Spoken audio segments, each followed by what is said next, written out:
Good morning, everyone, and welcome to another episode of the Marvinizer Mastery Group. And happy Monday. Happy Monday, Cal. How you doing? I'm doing well. How are you doing, Marvin? I'm doing well too. I'm doing well. Hey, I thought I'd add another ingredient to the Mastery Group here this morning, and I'm going to add. I'm going to call it the word for the week. The word for the week, and the word for the week is self-discipline. And I've had self-discipline described to me in three segments: doing what you're supposed to do, when you're supposed to do it, whether you feel like it or not.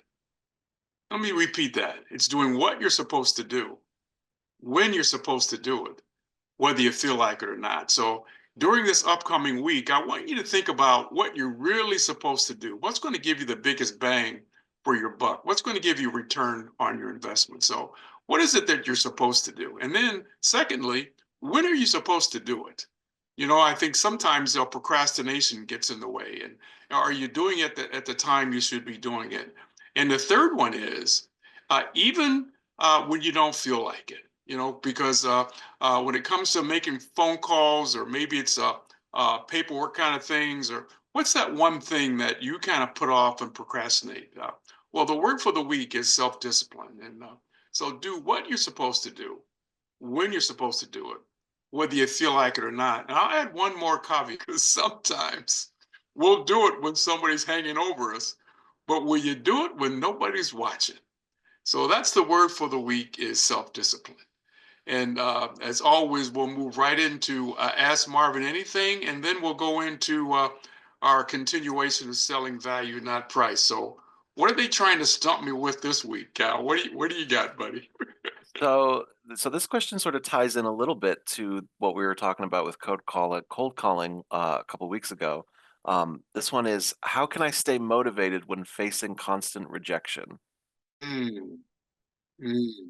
The first thing I think about that is anybody in sales, I tell them all the time, one thing when somebody asks you what you do for a living, all you have to do is say, look, I get rejected all day.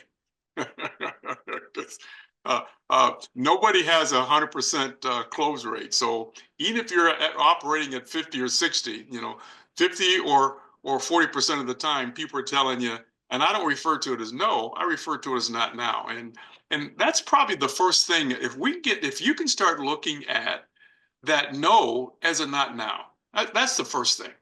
Because I really believe it's never no, it's just not now. Because time can bring about a change. So don't stop looking at it as rejection, and start looking at it as an opportunity that you're going to revisit later. So it's a mindset. I think the second thing is, I always say, practice some type of a self-care. What are you doing to keep yourself up and not get weary, from a mental standpoint? You have to have that mental toughness. You all have heard me say on these on these videos that it's a mental marathon. So are you exercising? Are you taking a walk? Or are you blocking off time, for situations? Are you taking that vacation? Are you just kind of sitting around having a do nothing kind of moment? So to get that mental clarity. And if there was a third thing I would add to that, is celebrate the small wins. I think sometimes we're looking for the big close, the big sale, but celebrate the small wins. The small win might have been he took your call. The small win may have been he said not now, but hey, you scheduled a time, to revisit that situation again. So hopefully that will help the individual who sent that in, as well as anybody else that's watching this morning, or even in your own real time. But yeah, I think the first and foremost is, look, you have to have a mental toughness. You got to schedule time to get that little break in your day. But I think more important, stop looking at these things as rejections and no's, but start looking at them as opportunities to revisit that situation down the road, because we all know that time brings about a change. So that's my response to that, Cal. Let's get on to the topic for this week. We've been doing a series on selling value, not price. Last week, I kicked it off with it's a mindset. you have to have a unlimited belief, not a limited belief, but you have to have an unlimited belief that the price of your product and services is fair and it's firm.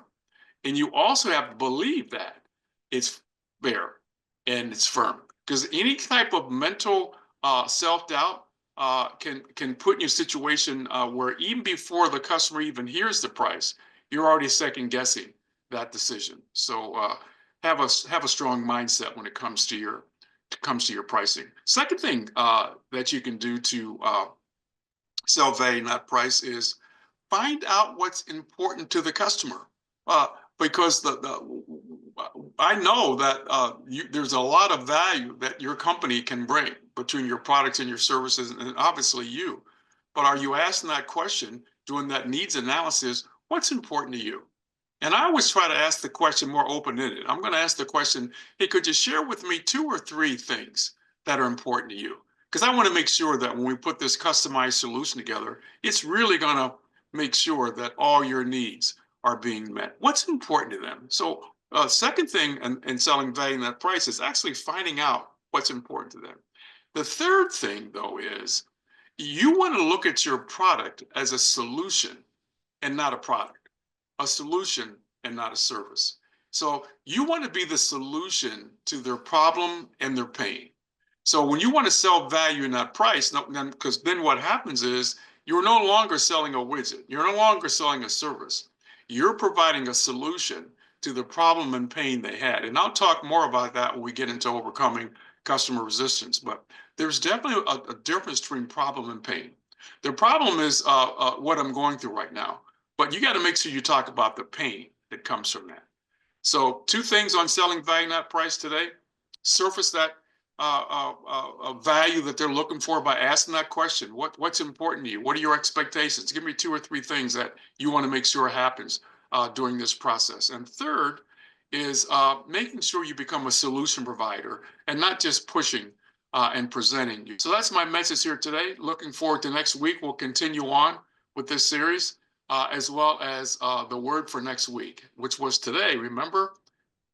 What's the word for today? Self-discipline, doing what you're supposed to do, when you're supposed to do it, whether you feel like it or not.